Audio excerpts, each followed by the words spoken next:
Transmitting from the Mojave Wilderness in Joshua Tree, California, now is the time for Desert Oracle Radio, the voice of the desert. Night has fallen on the desert. Night has fallen pretty much everywhere.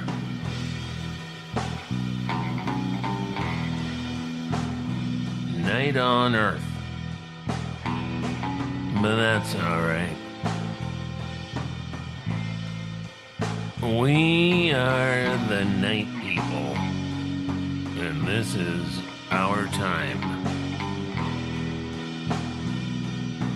But boy, everything sure is terrible. It's a weird kind of terrible for most of us for the moment.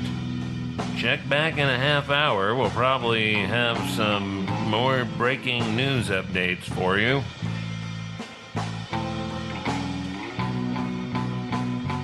A pair of penguins broke out of the aquarium and they're on the loose.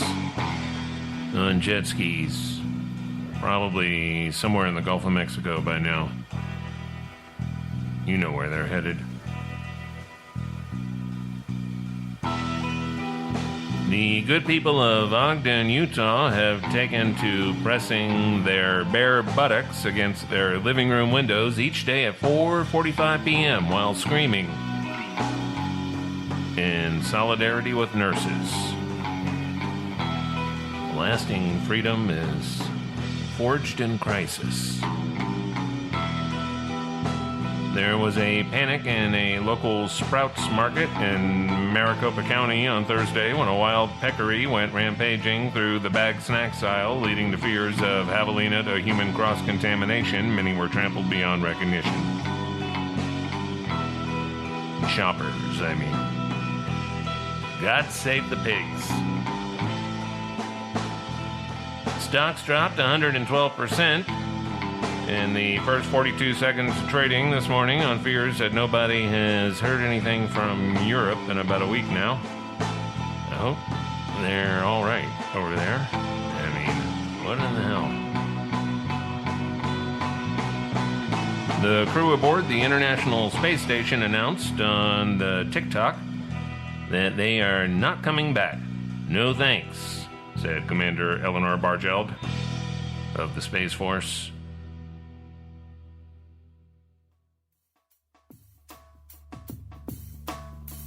And then you turn on the TV because you think, my God, it's all happening. I better see what's what. And you turn on the news channel and they've got 8 or 9 old rich people lined up behind a plexiglass desk, and these people are unhinged. You can't even hear what they're saying, and there's no news, of course. Not during the 45 minutes when you happen to tune in early on a weekday evening.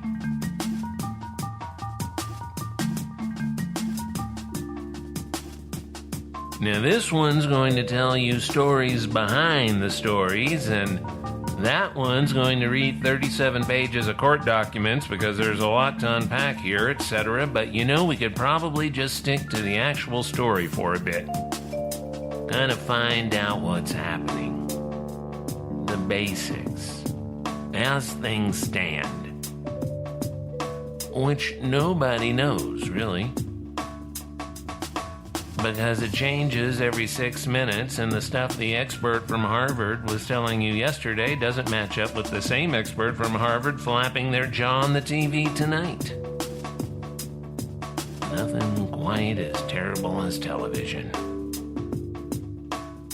Oh, and by the way, did you catch me, your host, Ken Lane, on Ancient Aliens on the History Channel last weekend, talking about the Integratron and George Van Tassel? It said Desert Oracle Publisher under my name, but it should have just said hypocrite.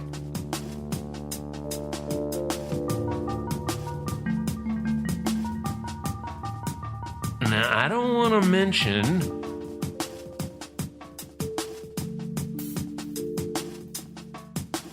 the one guy and his second string Goodfellas up there coughing all over each other every day live because you shouldn't speak ill of the brain dead. So let's just change the subject. Talk about bunnies or something. Cottontails. It is Easter time almost. Happy spring, by the way. We just had the spring equinox. It was a beautiful day except for what was going on with the people.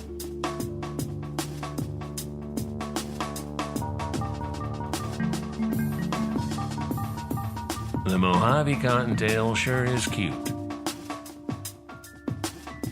Those cute little buddies. You just could not ask for a more beautiful spring in the desert Southwest. I hope that's where you call home and that you're enjoying it. And if not, we'll see you after all this blows over. And I bet it's real nice right where you are.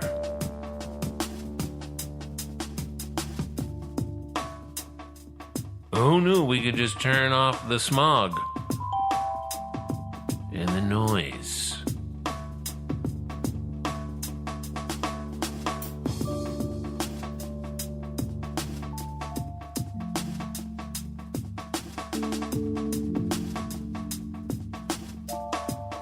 Who knew that all it took was a disaster to be able to get a drink to go?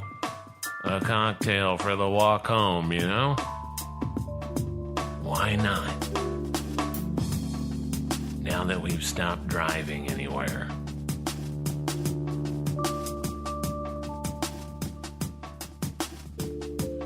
Well, I've been checking in with my mom. I hope you're doing the same with your mom. Maybe even your dad. But not Uncle T-Beb. He's sort of off his rocker. He's convinced Oprah's behind the super flu, and of course he keeps that Nutria out in the backyard with all those auto parts, and he calls that Nutria baby. And I swear I wouldn't be surprised if he sleeps with it. Anyway, this is what my mom had to say about why she is well supplied and already was and did not need to fight the mobs at the Costco or whatever. And how all this might be because of her mom, who lived through the Spanish flu of 19 and 18. She says, I stock up, probably due to the fact that my family was low income, and whenever there was a sale on something, my mom bought extra stuff because she did not have much when she was growing up. I think it was also because she and her sister and two of the three brothers had just started working in a factory in Beaumont, Texas, and came down with the 1918 flu. They had used most of the little money they had to rent a house. And they did not have much to eat until the next paycheck. They all came down with the 1918 flu, which killed many people, as you know. You've probably heard all this from me previously, but neither you nor I would be here today if they had died from that flu. They had no medicine, no money, and very little to eat. They might have survived because they were young and fairly healthy before getting the flu. But the Salvation Army was sending people out to provide soup, oranges, and aspirin, which would be left on porches and doorsteps, and which helped my family get through that awful flu. I still give a donation every year to the Salvation Army.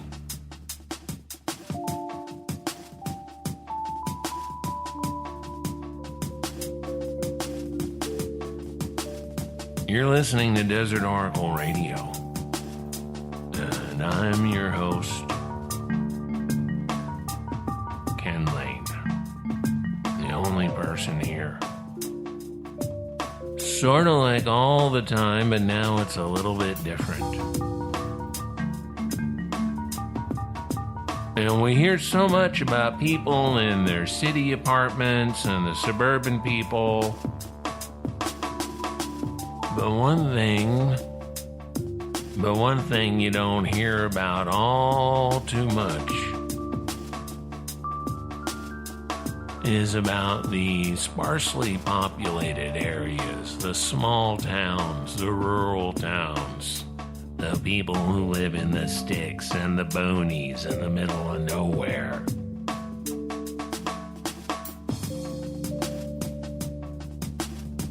Oh, and before I lose my place here,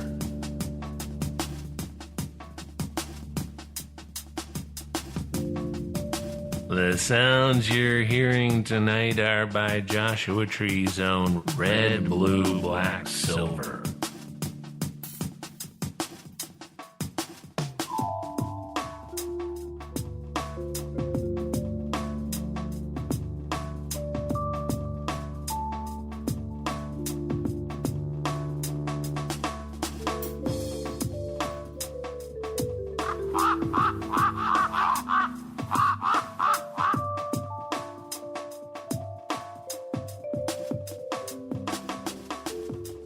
You're listening to Desert Oracle Radio, and I'm your host, Ken Lane, the only person here.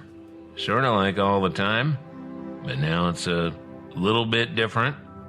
And we hear so much about people in their city apartments and the suburban people lined up at the Costco. But one thing you don't hear about too much is what's going on in the less populated parts of our weird nation. So thanks to the magic of the telephone, we get to visit with our friends and comrades. As St. Paul said, there are no colleagues in a collapse, only comrades. And tonight we've got Tarence Ray from the beloved Trillbilly Workers Party podcast out of the great state of Kentucky. Welcome, Tarence. Thanks for having me. I'm glad you're here. We last talked on your show a few months back. We did. Well, I guess we were talking mostly about invisible monsters, so everything's kind of the same. Yeah, the size of the monsters have shrunk down to, microscopic level, but they are still around us everywhere. Yeah, so it's good that we have that uneasy, constant dread with us. And you were about to tell me something about where you were from, which is not Eastern Kentucky originally. What was that? I grew up in southeastern New Mexico, which I don't know if you've ever been down there. It is the desert. It's probably a little bit different from the desert you live in. Recently you had Anna Merlin on the show. She is a fellow New Mexican. That's right, and she's from Santa Fe, I believe. That's correct. But down in southeast, that's down by El Paso. That's right. I grew up about 3 hours from El Paso in a little town called Hobbs, New Mexico. Hobbs, New Mexico. Does that have anything to do with Buddy Holly? So Buddy Holly grew up in Lubbock, Texas, which is only about an hour and a half from Hobbs. That's where I was born in Lubbock, actually. Home of the Lubbock Lights. That's right. And Texas Tech University. Tarence, what the hell is crackling over there?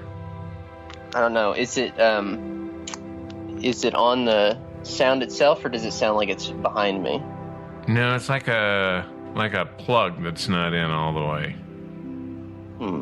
I'm sorry, Ken. It's really are. It's like a staticky, but you don't hear it on your end. I don't hear it on my end, but are you still hearing it? I'm trying to nail it down. Yeah, I don't know what that was.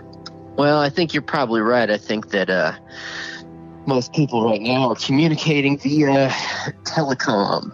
Maybe as a result, we flooded the bandwidth. We flooded the world's bandwidth. Look at that. That doesn't work in a crisis either. No. I think I'm seeing a pattern. Very little of our system works in a crisis, Ken.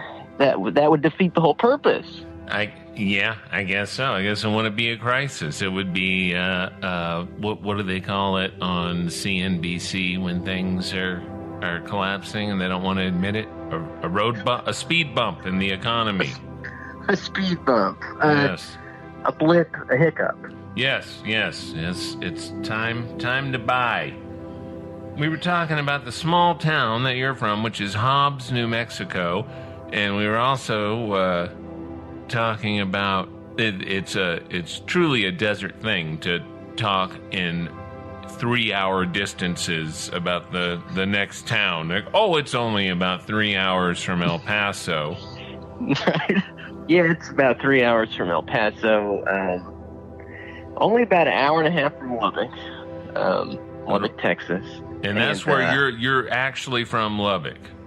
Well, I was born there. My family's mostly around. So my dad's side of the family's from Fort Stockton. So I know you know about Marfa, but my dad's family's from this little place outside of Marfa called Imperial. My mom's family's from Hobbs. The part of New Mexico I'm from is the southern part, which means it's not quite the destination that people, and every time you tell somebody you're from New Mexico, they're like, Taos. Well, it's a little different than Taos. It's mostly oil rigs. It's more like Odessa or Midland or something. Exactly. A lot of creosote. Pretty flat, a lot of creosote. You have vinegar at where you're at? You ever heard of those? Yeah, people have the weird habit of calling them sun spiders here, which is, I don't know why, they come out at night. Yeah. They're very fast. They're like, how would you describe the beloved vinegaroon? Well, it's a very large insect, if this is the same one we're thinking of. You're right, people have different names for them. But they look very foreboding, very hairy. Don't you also have extremely large centipedes? We do. In They're East Texas very large. And southern New Mexico? Yes. They're very large. We would always stay away from them. Another thing that we have... So let me paint a portrait. Maybe I can paint a portrait for you of Hobbs, New Mexico. Do that. Very flat. Like you said, a lot of creosote, mesquite bushes. We have horny toads.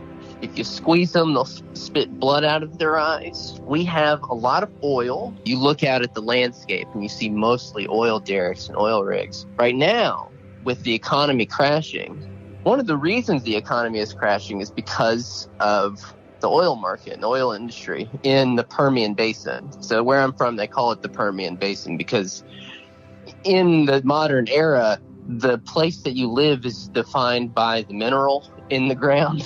Yes, very resource-centric. Exactly. They call it the Permian Shale Basin. I think that in North Dakota, they've got the Bakken oil field. Yeah, which is filled. When I was there a couple of years ago doing some reporting there, it was filled with people from East Texas, people from Odessa and Midland, coming up there for the oil jobs that are now all gone there. Just up until recently, up until the oil industry started collapsing, you would have a lot of these man camps. It was something like straight out of the 19th century. Have you ever read that Western book, Warlock? I have not. Oh, Ken, I can't recommend it enough. A Western called Warlock. Does it have actual warlocks in it, like doing magic? That would make it a lot better than it even already is. It's by Oakley Hall. I believe it was his only book that he ever wrote. All right, I'm probably getting that wrong. I'm going to get a lot of things wrong. So, That's all right. We're in a crisis. And we're in a crisis. You know who gets laid off first? The fact checkers. That's right. You should read Warlock. It's based on Tombstone, like the story of the gunfight at the OK Corral, but it is very much also a story about the Wobblies. Thomas Pynchon loved it. It was one of Thomas Pynchon's favorite books. All right, that's a good endorsement. Whenever I think of man camps and resource extraction, I always think of Warlock because it was such a big part of the West and of the desert, it doesn't really get talked about very often. When we think about the West, we think about, the American idea is the cowboys and Indians. But the biggest story in the West is, not just displacement, but displacement and resource extraction. And that is Hobbs, New Mexico, to a T. So you've got oil, you've got some cotton and peanut farms, but really the thing about Hobbs in Carlsbad and that whole area in southern New Mexico, the thing that to me really sums it up and kind of lends itself to the weird, surreal elements of the desert is that it is one of the nation's premier locations for nuclear waste disposal. Oh, and yeah, I think we love to do that in the desert. It kind of makes sense. There's a lot of land, you dig a massive hole, and you just dump a bunch into it. Now, through what series of life mistakes did you go from there to another heavily resource exploited place in Appalachia? Well, back in 2012, I had just graduated college, and I was looking for a job. I worked at UPS, and I was miserable. I got a job at, you could call it a job, but it was through AmeriCorps, the AmeriCorps Vista program. You ever heard of the Vista program? Oh, I know Vista. An old friend of mine, Mojo Nixon, after he graduated in North Carolina, he worked for Vista, as he used to say, organizing winos. That's pretty accurate. The Vista program, for those in your audience that may not know, it was started in the 1960s in the War on Poverty. The Vistas would go into these impoverished communities in New Mexico and Appalachia, in all over the U.S., in the Deep South, the Delta, and inner city Chicago and whatnot. And their whole raison d'etre was to basically fight poverty. They had the very vague mission of fighting poverty. Again, this was when the government actually tried to manage the contradictions of capitalism and actually tried to alleviate poverty because it was, unseemly for a developed nation like ours. Over time, the program has been so gutted that now it's basically a job placement program for nonprofits. Right. We see them at our local land trusts out here in the desert. Exactly. That's exactly. AmeriCorps right. Seasonal hires, usually on college break or just out. So that's what happened. I got hired I originally wanted to go back to New Mexico. I was a college student at the University of Texas in Austin. And I thought, I want to go back to New Mexico, work on environmental issues around fracking and oil.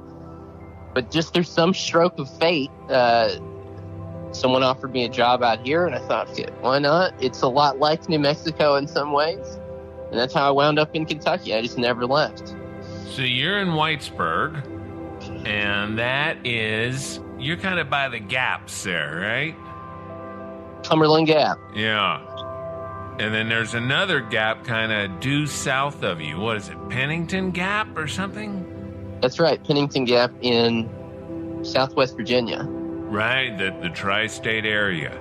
You look at, as many of us have been forced to look at the internet even more than we did before when we had anything else to do. And you got people talking about being in apartments and not really able to go out and do much. And it's different in rural America. I'm in a town of about 20,000. I'm on the edge of it. So 10 times bigger than Whitesburg, I guess? Just about. We have about 2,000. And I imagine we have a pretty similar scene as far as retail and fine dining and other such things. But describe Whitesburg on a normal weekday. On a normal weekday, you've got a thriving little downtown. It's kind of thriving and kind of not. Ever since the coal industry went bust, it's, you've got some shuttered storefronts, but it's mostly still pretty energetic. You've got people running around, and everybody. You know the mayor by name, and it's It's just about like northern exposure. Remember that show from the early 90s? Little town in what, Alaska? Alaska, yeah. That shows where Sarah Palin got her start, right? Sarah Palin and David Chase of Sopranos fame. Yeah. A lot of people don't know they were married. The things you learn, you know. Yeah, a long time ago. There was no internet. You know? Right. Whitesburg is, it sits right on the North Fork of the Kentucky River. So you got a nice little lazy river going through town and people walking about and, greeting each other.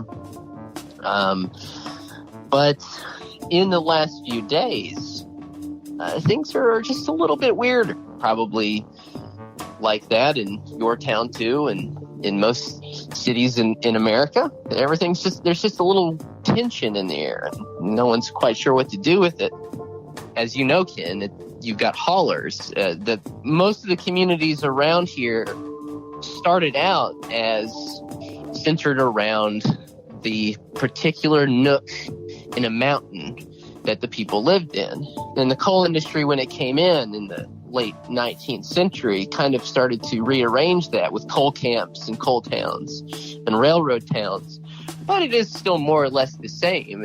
You got people living right next to the creek in a little mountain holler. Out west, you may call them hollows, but around here, they're called hollers. Right. Holler is supposedly the way that it was pronounced in 17th century England. I didn't know that, but that makes sense. It is one of the delights of existence that Appalachia has preserved the way that people spoke in England 400 years ago. So when you think, it sounds kind of strange, it sounds kind of backwoods, you think, well, Shakespeare probably spoke that way. Can you imagine? We ought to do like a King Lear all in Appalachian slang, nasal accents. I'd be all for that. I think it would be a huge hit. It might be better than those actors croaking Imagine into Instagram that everybody was outraged over. It's good to know that in times of crisis, you can have millionaires forcing you to listen to them sing John Lennon. To me, that's a pretty comforting thought. That really is the oppression of the working classes defined right there. It's not Big Brother, it's Wonder Woman. Thank you for listening, and good night from the Voice of the Desert.